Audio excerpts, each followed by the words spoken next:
गेहूं के आटे के साथ बिना क्रीम, बिना मैदा, बिना एग्स कढ़ाई में बना हुआ ये चॉकलेट मूस केक और इसकी ये प्रोटीन रिच, ये नॉर्मल उबला हुआ दूध है जो फ्रिज में रखा हुआ था और इसकी मलाई भी मैंने हटा रखी है। और साथ में मैंने इसमें 2 बड़े चम्मच जितना डाला कॉर्नफ्लावर, जो हम रेगुलर सूप को थिक करने में यूज़ करते हैं ना, वही कॉर्नफ्लावर है ये। और साथ में इसमें चॉकलेटी फ्लेवर के लिए 2 बड़े चम्मच डाल देंगे कोको पाउडर, साथ में 3 बड़े चम्मच या फिर टेस्ट के अकॉर्डिंग इसमें चीनी ऐड कर देनी है। और साथ में 1 छोटा चम्मच या 1 छोटा सा सैशे कॉफ़ी पाउडर ऐड करिएगा, इससे चॉकलेटी फ्लेवर एनहेंस हो जाएगा, बट अगर आप चाहो तो इसे स्किप भी कर सकते हो। और बस इन सारे ड्राई इंग्रेडिएंट्स को पहले दूध में अच्छे से मिक्स कर लेते हैं ताकि इसमें कोई भी लम्प्स ना रहे। और अब इस मिक्सचर को हम पका लेंगे, जिसके लिए ना लो मीडियम फ्लेम के ऊपर हमें इसे पकाना है, लगातार चलाते रहेंगे और तब तक पकाएंगे जब तक कि ये मिक्सचर एकदम थिक और क्रीमी हो जाएगा। और जब आप इसे पकाएंगे ना तो पैन की साइड्स पर बॉटम तक अच्छे से चलाइएगा, नहीं तो कॉर्नफ्लावर नीचे बैठ के जल सकता है। और तकरीबन 3-4 मिनट तक ही पकाया मैंने इसे और अभी आप देख रहे हैं कि मिक्सचर कितना थिक हो गया और इसमें काफ़ी अच्छे से बबल्स भी बन रहे हैं। तो 1-1.5 मिनट तक मैं इसे और पका रही हूँ, क्योंकि आज की इस फ्रॉस्टिंग के लिए ना हमें इस मूस को बहुत अच्छे से थिक करना है। तो बस अब इसे मैंने पका लिया है और अभी आप देखिए ये जो मूज़ है ये काफ़ी ज़्यादा थिक है, मतलब फ्री फ्लोई कंसिस्टेंसी नहीं है, काफ़ी क्रीमी थिक कंसिस्टेंसी है। तो हमें इसे इतना पका लेना है। तो बस गैस को बंद कर देंगे और इस मिक्सचर को ना अब हम एक साइड पर रख देंगे ताकि ये बिल्कुल अच्छे से ठंडा होकर रूम टेम्परेचर पर आ जाए। और इतनी देर में अब हम सबसे पहले अपनी केक स्पॉन्ज की तैयारी कर लेंगे। तो इसे मैं कढ़ाई में बनाऊंगी, तो इसके लिए मैंने मोटे तले की कढ़ाई ली है जिसमें हम थोड़ा नमक डाल देंगे और एक स्टैंड रख देंगे और उसे ऊपर से ढक के मीडियम फ्लेम के ऊपर 10 मिनट तक गर्म कर लेंगे। और एक तरफ मोल्ड को भी तैयार कर लेते हैं। तो इसके लिए ना मैंने एक छोटा सा 3.5 इंच का एक राउंड केक टिन लिया है। ये नहीं है आपके पास तो आप इसकी जगह स्टील की कोई कटोरी में भी इस केक को बना सकते हो। मेरी स्टील की कटोरी थोड़ी छोटी थी, इसीलिए मैंने एल्यूमिनियम का मोल्ड यूज़ किया है। और हाँ, स्टील की कटोरी की जगह या एल्यूमिनियम की जगह आप इसे चाहो तो किसी कांच के बोल में भी बना सकते हो जो हीट प्रूफ हो। स्क्वायर, रेक्टेंगुलर, सर्कुलर जो भी आपके पास हो आप वो यूज़ कर सकते हो। मैं इसे एल्यूमिनियम केक टिन में बना रही हूँ, जिसको बस ऑयल से ग्रीस करके इसमें बटर पेपर लगा देंगे और हमारा ये मोल्ड रेडी हो जाएगा। और अब केक स्पॉन्ज बनाने के लिए सबसे पहले एक बोल में डालेंगे 4 बड़े चम्मच जितनी पिसी हुई चीनी। नॉर्मल रेगुलर चीनी को बस मैंने ग्राइंडर में ग्राइंड किया है। और साथ में 2 बड़े चम्मच मैं इसमें दही ऐड कर रही हूँ। दही की जगह आप चाहो तो इसमें एक एग भी डाल सकते हो। और साथ में 2 बड़े चम्मच ही मैं इसमें डाल रही हूँ ऑयल, कोई भी न्यूट्रल रिफाइंड ऑयल आप यूज़ कर लीजिएगा। और इसमें भी चॉकलेटी फ्लेवर एनहेंस करने के लिए एक छोटा सा सैशे में कॉफ़ी पाउडर ऐड कर रही हूँ, जो ऑप्शनल है, आप स्किप कर सकते हो। और इन सारी चीज़ों को अच्छे से हम मिक्स कर लेंगे ताकि ये मिक्सचर एकदम क्रीमी और एयरी हो जाए। और इसके बाद अब इस बोल के ऊपर एक छन्नी रखेंगे जिसमें डालेंगे आधा कप जितना गेहूं का आटा। आप चाहो तो इसे मैदे से भी बना सकते हो। साथ में चॉकलेटी फ्लेवर के लिए 1.5 बड़ा चम्मच डाला मैंने कोको पाउडर, आधा छोटा चम्मच बेकिंग पाउडर, 1/4 छोटा चम्मच जितना बेकिंग सोडा और 1 पिंच इसमें नमक डाल देंगे। इन सारी चीज़ों को अच्छे से हमें छान लेना है और बस अब हम इसे अच्छे से मिक्स कर लेंगे, जिसके लिए ना अगर आप बिगिनर हैं तो प्लीज़ इसे स्पैचुला से कट और फोल्ड करते हुए मिक्स करिएगा, नहीं तो आप मेरी तरह इस तरह से विस्क से इसे बस एक ही डायरेक्शन में और हल्के हाथों से चलाइएगा। तो बस इसे मिक्स कर लिया है। बैटर अभी थिक है तो इसमें अब हम दूध ऐड कर देंगे, जिसके लिए 1/4 कप जितना मैंने इसमें दूध ऐड कर दिया है और इसे भी अच्छे से मिक्स कर लेंगे। और इसे मिक्स करने के बाद ना अभी भी ये बैटर मुझे थोड़ा सा थिक लग रहा है, तो 1 बड़ा चम्मच मैं दूध इसमें और ऐड कर रही हूँ। और बस अब इन सारी चीज़ों को अच्छे से मिक्स करने के बाद फाइनली हमारा ये बैटर रेडी हो गया है। और अभी आप देखिए एकदम रिबन फ्लोई कंसिस्टेंसी है इसकी, जो कि परफेक्ट कंसिस्टेंसी है। तो बस अब ये जो मोल्ड हमने ग्रीस करके रखा था इसमें अब हम अपना ये सारा का सारा बैटर डाल देंगे और मोल्ड को अच्छे से टैप कर लेंगे ताकि लार्ज एयर बबल्स निकल जाएं।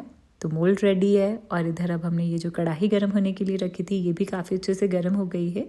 तो मोल्ड को इसमें रख देंगे और इसे ऊपर से ढक के अब हम इसे लो मीडियम फ्लेम के ऊपर बेक करेंगे तकरीबन 30 से 35 मिनट तक, या तब तक जब तक कि टूथपिक बिल्कुल क्लियर आ जाएगी। तो जब तक हमारा ये केक बेक हो रहा है तब तक हम अपनी फ्रॉस्टिंग की तैयारी कर लेंगे, जिसके लिए ना अब ये मूस भी काफ़ी अच्छे से ठंडा हो गया और आप देख रहे हो कितना थिक हो गया है ये, कि चम्मच से अगर हम इसे गिरा रहे हैं ना तब भी ये गिर नहीं रहा है। तो इतना थिक हमें अपना मूस कर लेना है।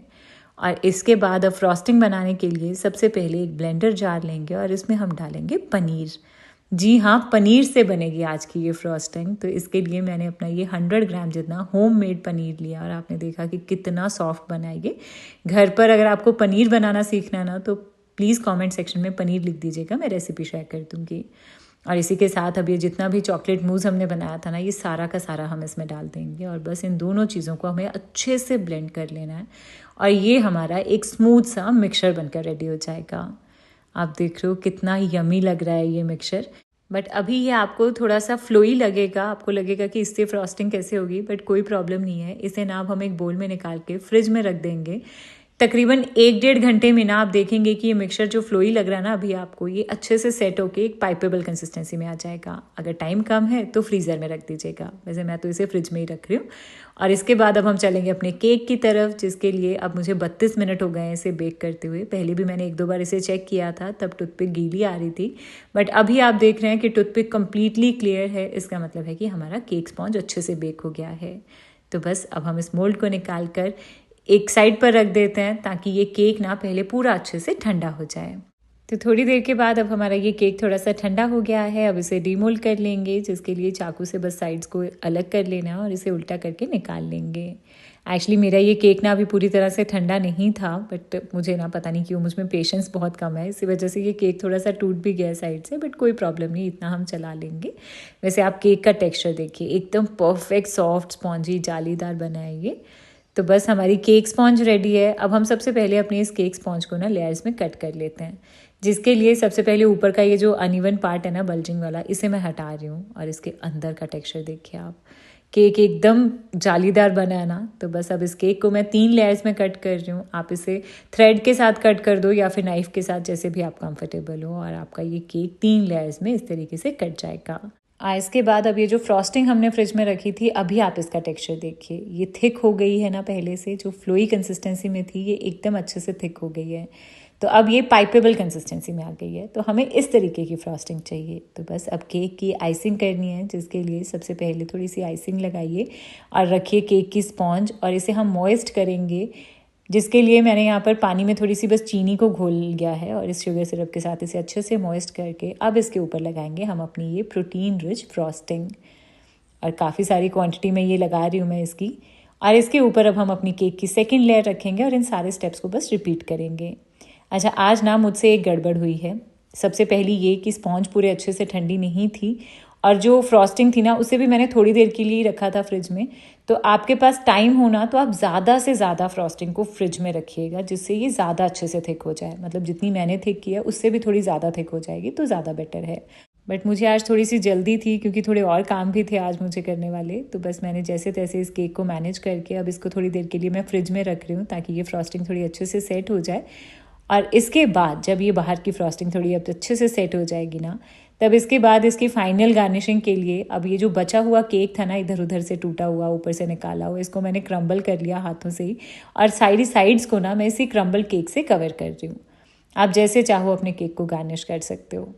और इसके बाद अब बची हुई फ्रॉस्टिंग को मैंने एक पाइपिंग बैग में फिल किया, जिसके आगे एक नोज़ल लगा लिया, और इसके साथ हम अपने इस केक के ऊपर इस तरीके से छोटे छोटे से फ्लोरेट्स बना देंगे। लग रही है ना, क्या लग रहा है कि बिना क्रीम की फ्रॉस्टिंग है ये।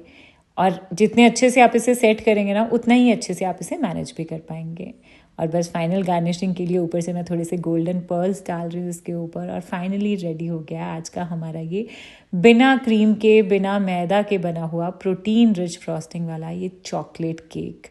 आप देख रहे हो कि कितना यमी लग रहा है ये देखने में ही। तो बस इसे कट करके इसके अंदर का टेक्सचर भी चेक कर लेते हैं।